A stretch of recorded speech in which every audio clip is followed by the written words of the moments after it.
This is the story of MYST, one of the most iconic classic computer games of all time, and how I fell in love with it a couple months ago. Here we get this introduction video, which is very loud. Don't worry, that's the way it is actually in the game. This game might be a bit loud, despite the fact that it doesn't actually have much music. It's mainly just ambient sounds. I'm doing that trick again where I'm recording from my Mac because this is one of my few Steam games that does actually work on Mac, so I get to play it on the nice big screen. And welcome to MYST. Let's start a new game. This was made in 1993, so the graphics are very ahead of their time. In fact, there are really cool interviews on YouTube with Rand Miller about how they made this game and how they got it to run on CD-ROM. Let's let this cutscene play. Into that starry expanse of which I had only a fleeting glimpse. I've tried to speculate where it might have landed. I must admit, however, such conjecture is futile. Still, questions about whose hands might one day hold my MYST book are unsettling to me. I know my apprehensions might never be allayed, and so I close, realizing that perhaps the ending has not yet been written. So, a book falls into outer space. And we have but one choice: to click on that book multiple times and listen to this epic music and look at a frozen image of water. I was like, hey, that shouldn't be frozen. There it goes. Look at this epic cutscene flying over this water, looking at this island. And I'm like, let's just go ahead and click on it, and hopefully the cutscene will keep playing. It looks so cool. There it goes. And that's where we start the game. In this dock area of the island. There's a ship, there's a gear, there's kind of like a coliseum looking thing. And let's just start clicking around. You'll notice this game is pretty old school. You just click, click, click, and there are these static images instead of, full, 360-degree, fully rendered landscapes. These are pre-rendered still images made on a computer that are, strung together into what gives the illusion of a fully 3D explorable world, which makes it cool because in a lot of ways the game is guiding you through its world and forcing you to take a certain perspective of it. But in another way, it's fully 3D photorealistic, pretty much. And there's a little button up there. Didn't see the button. So let's start off by messing around with this image projector thing. There's a marker switch. Yay, why do we need to see that? I don't know, just to let you know what a marker switch looks like, I guess, because it is involved in beating the game. You do have to know what a marker switch diagram is. So yeah, this game is one of the first games where you just walk around through a 3D environment and just do puzzles.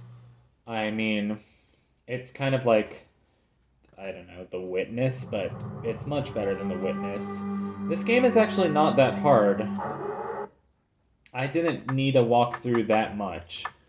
I mean, I needed a walkthrough for sometimes when things were a little obtuse, but I thought once I solved everything, I was like, that's pretty clear, actually. And the game is not too terribly long either, because there's just four ages, 4 levels, and it's a pretty simple puzzle in each.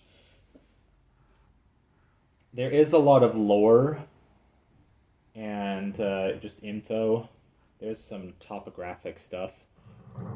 And there's one other thing that we can look at on this dimensional projector, whatever it's called, this 3D projector. 3D printer, Elon Musk. And that is, we can look at a message from Atris, who gives us further guidance in how to explore this island. I have to And leave quickly. Something he's terrible. talking to Catherine. It's hard for me Catherine's to his believe. wife. Most of my books have been destroyed. Catherine, it's one of our sons. I suspect Achenar, but I shouldn't leap to conclusions. I'll find him and Cirrus as well. Oh, I should have known better than to have left my library unchecked for so long. Well, I've removed the remaining undamaged books from the library and placed them in their places of protection. You shouldn't have to use the books until I return. But if you've forgotten the access keys, remember the tower rotation. Oh, and don't worry, Catherine. Everything will be fine. I'll see you shortly. Oh, wait, and erase this message after you viewed it, just to be safe. So not to worry, that's not the game audio sounding all canned and stuff because my recording method was through my speakers. That's just how the game audio is, sorry to say. So I hope that's not too annoying for my viewers who are like expecting pristine audio from the game. So Atris mentions that he has certain books that he's hidden away. He has a library, but most of the books were damaged in a fire. That's okay, because only a few of the books are important. Catherine's his wife. He mentions Achenar, which is one of his sons. And he mentions that something terrible has happened. Here's a dentist chair. No, I'm just kidding. That's not a dentist chair. I'll show you what that does a little bit later. For now, we're going to keep walking. We're going to walk around the rest of this island. Yeah, it's incredible to believe that this game is so old. Like, this game is from, I think it's 1993, which is the same year as the other oldest game that I've played on this channel, which is Kirby's Adventure. And then Donkey Kong Country was 1 year after. And I think those are the oldest games I've played on my channel. Like, even I Am Mean was probably after this. Anyway, not that anybody really cares about or remembers I Am Mean. That might be important later, I don't know. I remember most of this, but not all of it, and not perfectly. Yeah, very Greek-looking architecture. Which is funny because the second game actually looks, I don't know, more Mesoamerican.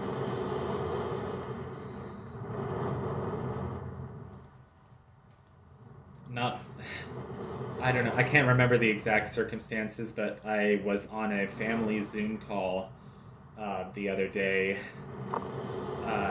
What was it for? Was it for Christmas or Thanksgiving? I don't even remember. Oh, here I was just watching the butterflies because I'm like, you know what? They had to like animate those butterflies, so I'm gonna watch that. That's pretty cool. Anyway, I was like making fun of my aunt for like not knowing the difference between the Aztecs and the Incas. Like somebody said something about like Machu Picchu, and like my aunt was like, "Didn't the Aztecs so and so?" And I whispered really quietly to my mom. I was like, "Your sister does know that the Aztecs are in Mexico and that the Incas are in Peru, or were, I should say." Sometimes people don't know basic geography. Like my teacher,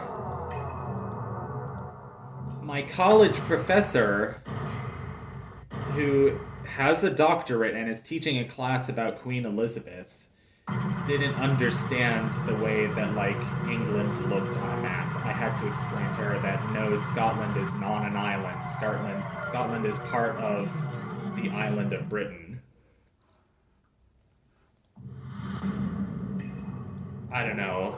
It was just a moment. I had to be like, no, I'm standing up for proper knowledge in this situation. I don't know if that really matters. I mean, sure, yes, it matters to me, but I don't know if it matters in the grand scheme of even in the grand scheme of things. Of course, it matters in the grand scheme of things, but if it matters in the course of my playthrough of MYST. Anyway, MYST. I have missed my opportunity to play this game for long enough. Those trees are kind of like They are kind of funny looking pine trees. I mean, they're clearly just cones with like a weird like tree texture done on them. They're not a very photorealistic pine tree, but so here we have a few books. We have like maybe four books that are actually important. For the longest time, I didn't notice that fourth book, or maybe it's another book. There's one book that's very important that is very important to the end of the game that I didn't even notice my first time playing through because I was like, oh, there's that other book. Yeah, that's the book that I didn't even see because I assumed that those four books were the important books, and then there's this fifth book that's like all the way over on the edge, and it looks like one of the burnt ones. Is of course there are like dozens of burnt ones. So I'm not going to read the lore. I feel like the lore is not really fitting for a let's play of this game. It's very interesting to read on your own when you're playing this game on your own, but I don't feel like I'm going to read it on the let's play. I feel like the let's play needs to be like a taste of the game so that you can go out and play it by yourself.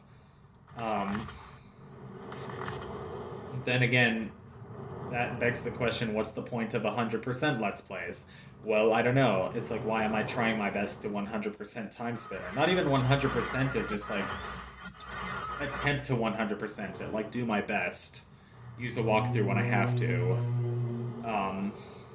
I mean, I'm sure it's not impossible to.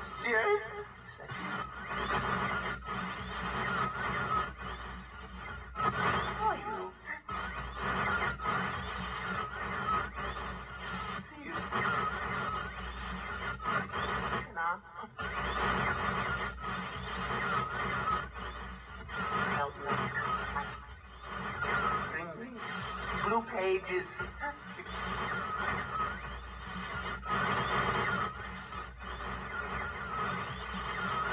Never.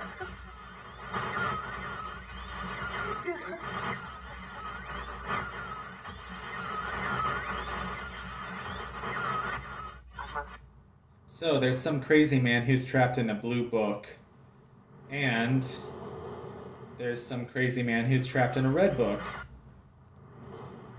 And we can't see them unless we put a page in the book. Who are you? This guy reminds me of somebody. I'm not sure who. Maybe a teacher or something that I had back in the day.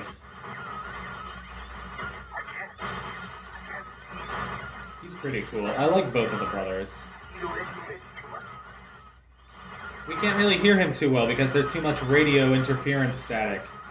That's one of the most iconic sounds of this game, is that radio interference static. It has this kind of whistling sound. It's like a TV static sound, but like mixed with this like whistling, like kind of like a radio trying to scan for signals, almost. But it's like this. It can be kind of annoying when you hear it over and over, but then you have to remember, like, oh, that's one of the most iconic sounds of this game. Like, it's funny, I was watching a really weird game called Obsidian, which was a CD-ROM game from a few years after this, and this game sold so many copies. It was one of the first video games to be like a real commercial success. Not maybe as much as Nintendo, but like this was the best-selling computer game of all time for the majority of the 1990s. Like for most of that decade, for more than half of that decade. Think about that. This was a best-selling computer game. It sold millions of copies, so a lot of people know about that game. Granted, that's not a lot of people. I mean, it wasn't like every 14-year-old was playing video games like it is now. Like, I'm sure Minecraft or something has sold millions of more copies than MYST, but I'm not sure. I'd have to look up how many copies did MYST sell versus how many downloads. How many people have downloaded Minecraft and played it. So, this game is sort of relaxing because it does take a lot of just walking around and doing kind of tedious things to understand how the world is put together. So we we have these 4 different ages, and we can rotate the tower to look at each of these 4 different ages. And we can peek out the window and see each of these different ages and their entrance. I think you have to turn on the marker switch first, or you have to visit that area first, or something. But you'll go up in the tower and see a little sneak peek of it, and you'll also it'll give you a clue, and you'll need all 4 of these clues. And so what you can hear is you can hear my mouse clicking, which I actually like. I like the fact that you can hear my mouse clicking, because I feel like that's an important part of the game, an important part of the experience, if you will. And then you go over here where there's the key symbol, and there will be like a little metal plaque with a clue written on it, and each clue applies to one of these different ages. So I have an index card that I'm writing all these clues down. Like, you could, first time I played this, I just took out my phone and snapped a picture of it. But I like having an index card because I like physical things. I like it when I have a pen connecting to paper, I like how some of these years are really weird. Like, 97, 91, like, that's so far in the future. Like, do you really think... It's mind-boggling to think about something that's like 7,000 years in the future. Heck, like, most sci-fi things aren't even set that far in the future. They're set in like 1 or 2,000 years in the future, because they're like, oh my god, in 1 or 2,000 years society will be crazy. Society's already crazy. We got NFTs. Like, seriously, do you think sci-fi authors could have predicted this stupid shit? This world that we live in? I don't know. Sorry. I'm sorry, I shouldn't have sworn. Anyway. That's what I'm trying to do. I'm trying to do fewer swear words in these videos. I know I was swearing a lot during my Time Spinner LP and in a few of my LPs before that. I think I said my first swear in an LP ever during Off, which was 1.5 years ago. But I think I'm going to try to cut back on the swearing. I don't know. My throat's already getting tired. 724. I need water. I could get water, but I think I can survive till the end of this video. Maybe, possibly. So let's take the elevator again, and let's explore our first age. So I'm going to be doing these ages in an order, and this was a totally random order that I did them in on my very first playthrough.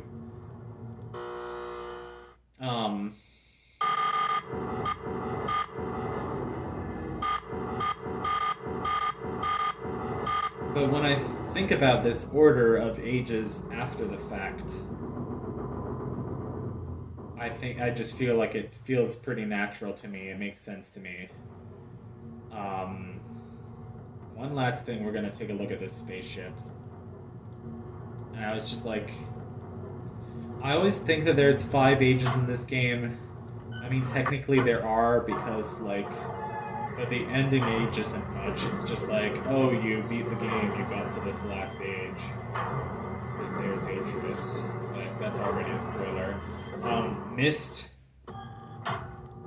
Real MYST Masterpiece Edition, which is the one that's like fully walkable in 360,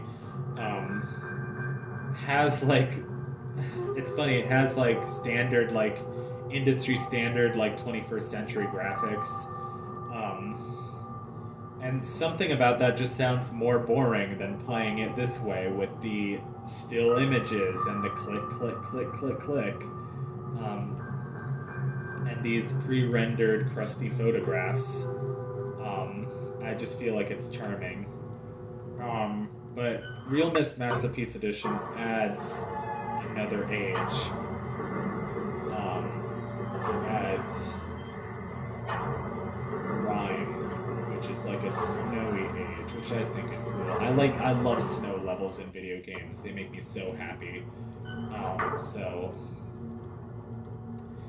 yeah, these were some computer games because I'm just really curious about like old computer games, and I actually had a teacher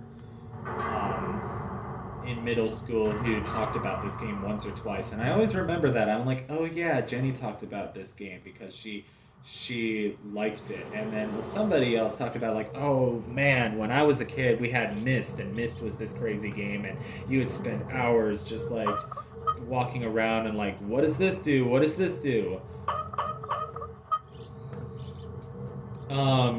And I also just love old computer games. I love all kinds of different video games, but I love games where you get rewarded for exploration. That's like how I put it once. I love games where you can just explore. So like Zelda, Mario kind of, uh, Donkey Kong Country kind of, point and click definitely, MYST definitely.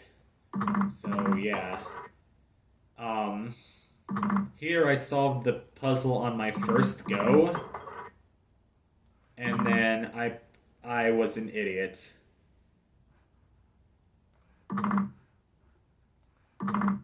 There we go. We got 2-2-1 on my first go. And then I was like, "Oh, what does this do?" That resets the puzzle. And I was like, I'm an idiot. I have to do that all over again. And this puzzle is actually one of the harder ones. So I was like, oh, I'm so lucky because I got this on my first try. And like, no, I have to try again multiple times before I can get this right. Nope. I like the mechanical age. Mechanical age isn't like even what you would think of as mechanical. Like when we think mechanical these days, we think factory. But it's just got a bunch of gears, and I think that's really charming. It's just a bunch of gears. It's like Gears of War or something, or Xenogears, or one of those gears with name in the game. One of those games with gears in the name. That's what I was trying to say. Also like Ratchet and Clank. That's kind of industrial, man. I don't know. Hey, I'm Seth Rogen. I get high on marijuana. Sorry. I will now no longer be able to be monetized by YouTube because I said the word marijuana on a video. I don't know. I'm never going to be monetized by YouTube. Maybe I'll get a Patreon. Be like, screw it. I'm getting a Patreon for Helium Lemon. But that day is nigh upon us yet. And when I say nigh, that means it is nigh, like it is near, but I meant the opposite of that, so that's kind of embarrassing. Ooh, I just watched a GDQ run of Zelda's Adventure. Speaking of old CD-ROM games, I thought that was really cool.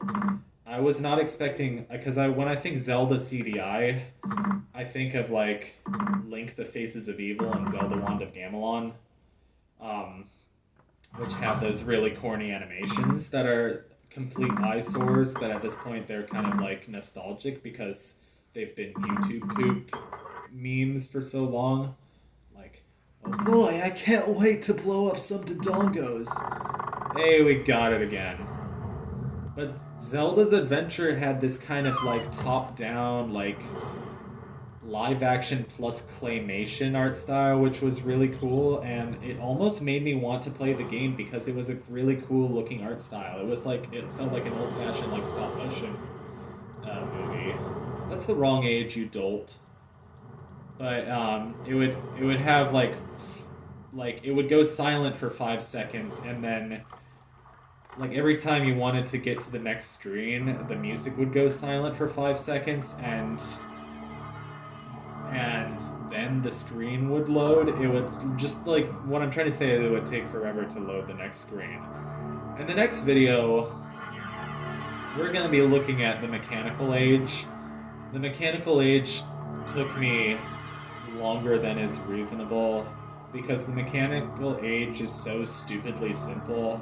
I know a lot of people save this age for last, but I thought might as well do it first because it's one of the simplest ages, and you need a clue from this age to do the Selenitic age anyway, which is a weird word to me. Selenitic.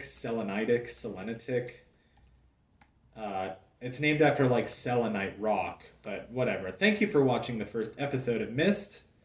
Can't wait for the next one.